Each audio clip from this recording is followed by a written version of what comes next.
આત્મવિશ્વાસ હેલ્પલાઇન અંતર્ગત ચાલતી યુટ્યુબ પરીક્ષાલક્ષી માર્ગદર્શન શ્રેણીમાં આપનું હાર્દિક સ્વાગત કરું છું. મારું નામ મલિક મોહમ્મદ સલીમ છે.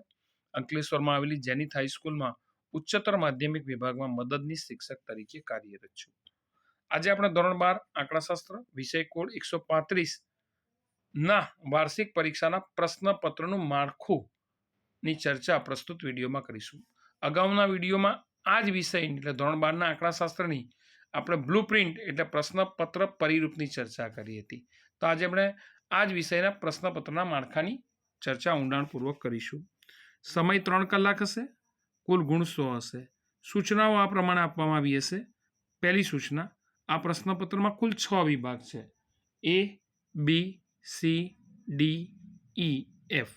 બીજી સૂચના છે સાદા ગણન યંત્રોનો ઉપયોગ માનીએ છે, અર્થાત સાદું કેલ્ક્યુલેટર તમે ઉપયોગમાં લઈ શકો છો. સાયન્ટિફિક કેલ્ક્યુલેટર તમને એલાઉડ કરવામાં નથી આવતું. ત્રીજી સૂચના છે જેડ કોષ્ટકનો ઉપયોગ કરી શકાશે. એટલે તમારે દાખલા ગણવા માટે જેડ કોષ્ટક લઈને નથી આવવાનું. તમને પરીક્ષા ખંડમાં બોર્ડ દ્વારા ચાલુ પરીક્ષામાં જે સુપરવાઇઝર હશે એમાં વ્યવસ્થા કરવામાં આવી છે કે જેડ કોષ્ટક પૂરા પાડવામાં આવશે. વિભાગ પ્રમાણેની ચર્ચા કરીએ. વિભાગ A, એની સૂચના આ પ્રમાણે છે. નીચેમાંથી યોગ્ય વિકલ્પ પસંદ કરી સાચો જવાબ લખો. દરેકનો 1 ગુણ. આમ તમને 4 વિકલ્પ આપવામાં આવશે, A, B, C, D, ને એમાંથી 1 વિકલ્પ તમારે પસંદ કરીને જવાબ આપવાનો છે. દરેકનો 1 ગુણ.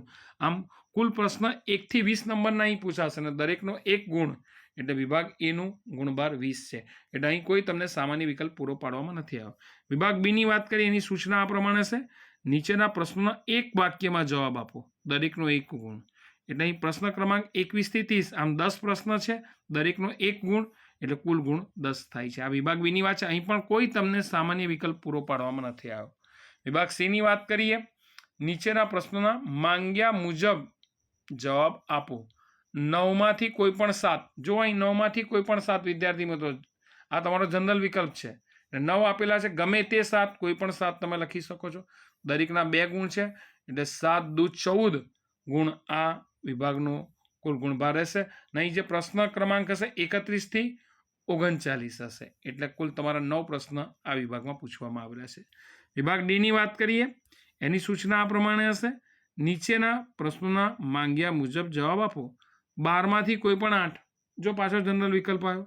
12માંથી કોઈ પણ 8 એટલે ગમે તે 8. દરેકનો 3 ગુણ, તો 8 ટાળી 24 કુલ ગુણભાર વિભાગ ડીનો રહેશે. અને અહીં આગળ તમારો પ્રશ્નનો ક્રમાંક 40 થી 51 રહેશે.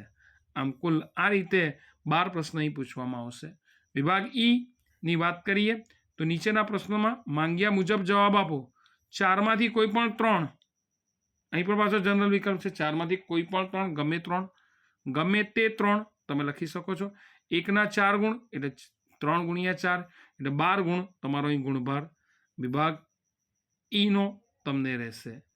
અને અહીં પ્રશ્ન ક્રમાંક 52 થી 55 હશે. આમ 4 પ્રશ્નો પૂછવામાં આવશે. વિભાગ એફની વાત કરીએ આપણે. એની સૂચના આ પ્રમાણે છે. નીચેના પ્રશ્નોના માંગ્યા મુજબ જવાબ આપો.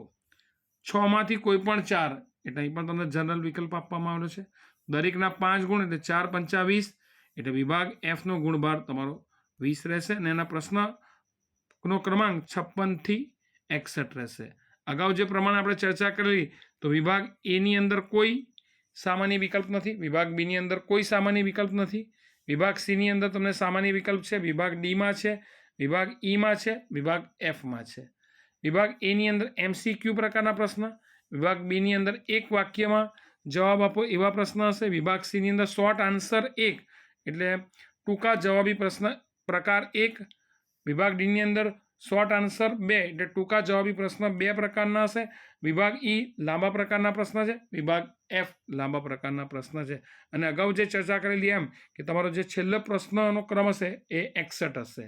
તો વિદ્યાર્થી મિત્રો, આ સમજ તમને વિભાગવાર વિષયની તૈયારી કરવામાં ખૂબ માર્ગદર્શન તમે આમાંથી મેળવી શકશો અને વધુ સારી તૈયારી કરી શકશો. ફરી એકવાર પાછા મળીશું.